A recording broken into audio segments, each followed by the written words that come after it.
It's Oh My God Tarot, and this is your Someone Secretly Lying tarot card reading. So with the astrology reading cards, we're going to figure out who and the hey and the what and the where, well, the who of who is lying, the energy that they're putting forth towards the situation, and then we're going to get into a tarot spread. But first, if you'd like your own personal reading with me, I'm Oh My God Tarot, aka Nisha, please have a look at the description for a link to my website, and let me pull your first card. And that first card is Pisces energy, water sign, the fishes, and the energy is wistful, endlessly loving, compassionate, and forgiving. It confuses and softens resolve. So Pisces is that sensitive sign, that very hopeless romantic type sign that is, known to tell a lie or two, embellish, make a whole grandiose dramatic story over nothing. And we're talking about liars here, so just don't get your defenses up. Oh, what'd you say about that Pisces? How dare you? I love me some Pisces. Then we have Capricorn energy, and the energy around you is serious, materialistic, and hardworking. It bestows shrewdness and cautious ambition. So that's good. This is a good pair. This is a balanced pair because Pisces is very sensitive, dreamy, imaginative. Capricorn's very no-nonsense, serious. Let me get my money right. Let's have some organization in here, some structure. All things that Pisces don't have. So Capricorn is giving us boundaries. But what's the word I'm looking for? They're giving us, I guess, structure. Sure, let's go with structure. That's not the word, but let's just go with it. And then we have another dose of earth with Taurus, and the energy around you, it shows the abundance of nature. It is rich, earthy, and productive, yet relaxed and slow. So Taurus energy is that Venus energy, and Venus is exalted in Pisces, giving us a lot of harmony here, because obviously the two earth signs have an understanding, and Taurus and Capricorn have an understanding with Pisces as well.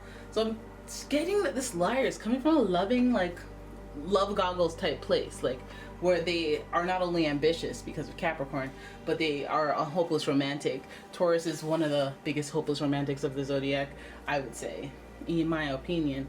And yeah, Taurus is also, they rule the second house of income.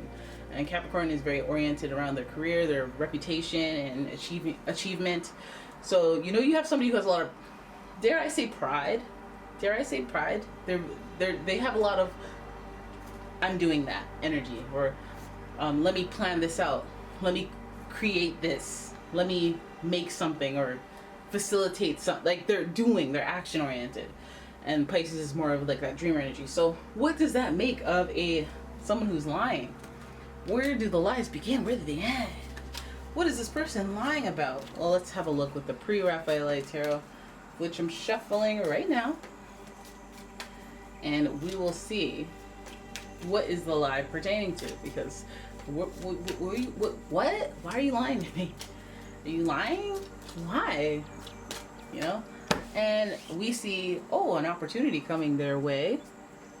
Okay, so they may be this is not so bad, right? Because Capricorn and Taurus, very ambitious or very career oriented, money making type people, so they're always going to have an opportunity on the horizon.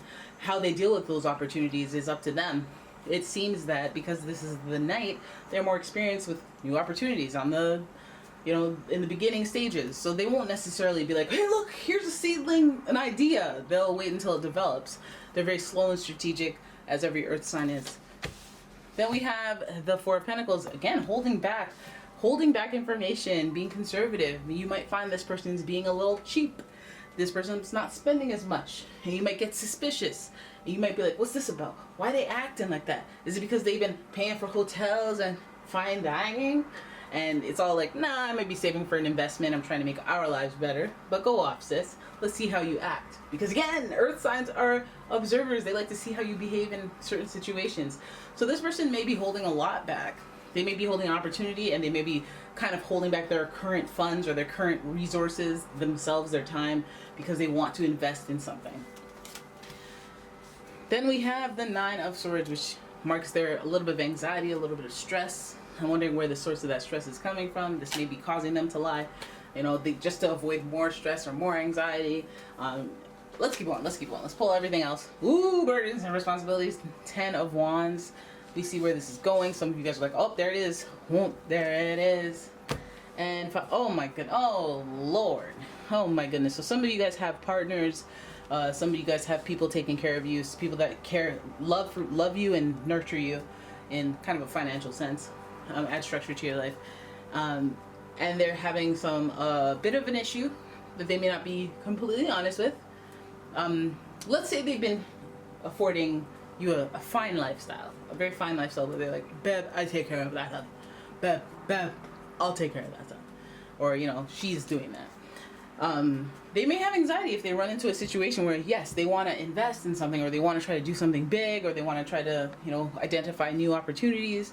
There's confusion, there's cloud, they might have a loss. If you're a habitual risk taker, if you're somebody who is trying to make big things happen, high risk, high reward, right? And sometimes those risks may not work out, even though it's like, that's why it's a risk, But this person may be in the stages of wondering if that's going to work out, hence them not telling you about this opportunity. Like, it's like going to play the horses, the stadiums and the horses, or whatever, the horse races. You're not gonna go tell them. You're gonna wait until you come back with $600 extra and be like, "I went to the race. I went to the track," But you're not gonna say nothing if you don't come back with money. You're gonna be like, yeah, no, I don't think I was there actually. I didn't. Well, yeah. Oh yeah, I was there. I think I just got a Coca-Cola and left. It's gonna be like that. It feels like this person has anxiety though at what they're not telling you about. They're being very reserved about it. This may be physically just trying to be away from you, or just trying to avoid you. This could be just holding back money, and you may notice it, or they may be kind of just a little tighter than you normally are used to.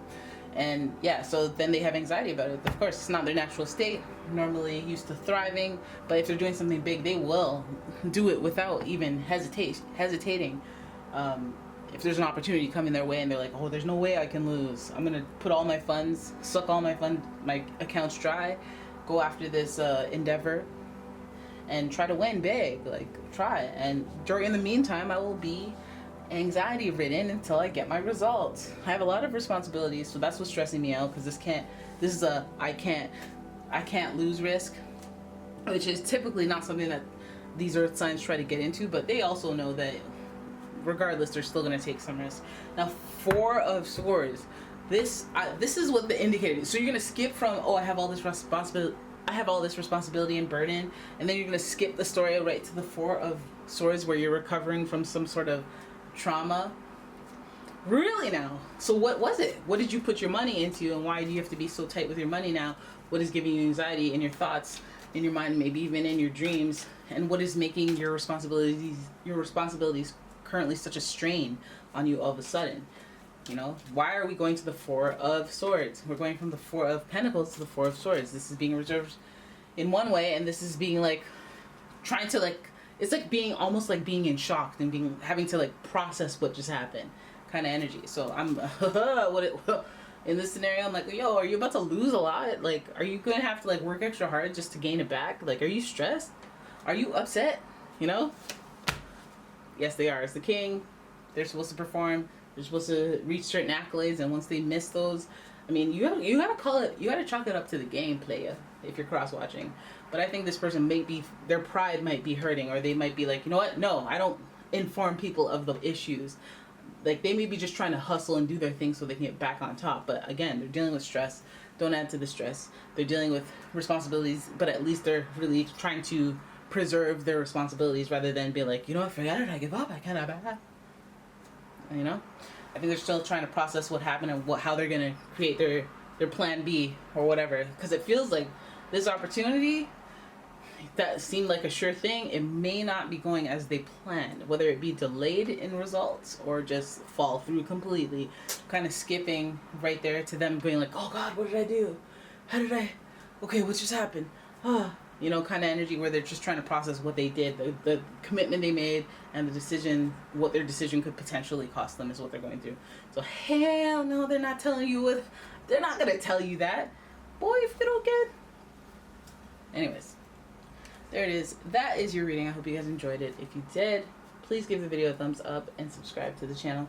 Leave a comment, share the video, and if you'd like your own personal reading, don't forget to check out my website, umomgtarot. The link's in the description. And yeah, I will see you in the next one. Bye-bye.